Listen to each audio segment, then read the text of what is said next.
L'un des symptômes les plus tristes du fait de ne pas avoir été bien traité dans l'enfance est une tolérance remarquable, voire un appétit pour ne pas être traité tout à fait gentiment par ses partenaires à l'âge adulte.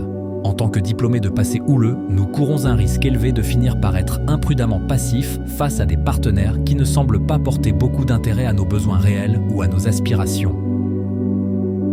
Là où d'autres percevraient un risque aigu dans un tel délaissement, nous ressentons simplement de la normalité. Là où d'autres planifieraient une évasion, nous nous installons pour le long terme. Là où d'autres désespéreraient face à l'intransigeance ou à la méchanceté, nous voyons toutes les chances de pouvoir changer un partenaire, pourvu que nous restions silencieux et que nous espérions. Cela peut prendre un temps terriblement long avant d'être en mesure de réaliser que, tout compte fait, la situation semble un peu étrange et quelque peu irrévocable. Il se peut qu'il ne soit pas tout à fait à notre avantage de s'entendre dire encore et encore que nous sommes fous de vouloir plus de douceur ou exigeants de chercher une connexion plus profonde ou insensés de nous demander pourquoi un partenaire passe autant de temps sur son téléphone ou dehors à boire avec des amis. On pourrait nous comparer à un poisson géant, un thon peut-être, à qui on aurait coupé les nageoires et qui aurait perdu tout pouvoir de navigation, de sorte qu'il flotte impuissant sur le courant, espérant envers et contre tout qu'il sera emmené dans un endroit agréable, mais incapable d'exercer la moindre influence sur sa trajectoire.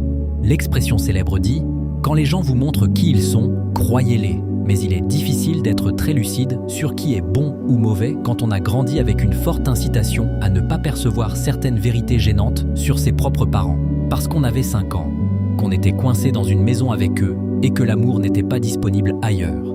Tout notre mécanisme de perception a pu être faussé en conséquence.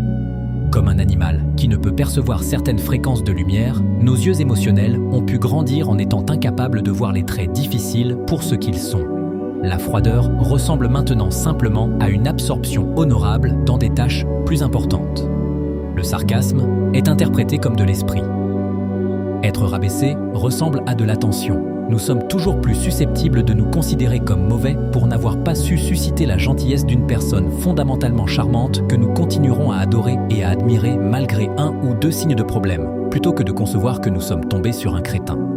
Nous pourrions être bien avancés dans nos vies avant de décider que nous en avons peut-être assez de souffrir et de commencer à être curieux de savoir ce que la gentillesse et la présence pourraient faire ressentir. Nous pourrions déterminer, ne serait-ce que très légèrement, que même si notre partenaire utilise chaque once de sa logique et de son charme considérable pour maintenir le statu quo, il pourrait en fin de compte simplement nous mener en bateau depuis très longtemps.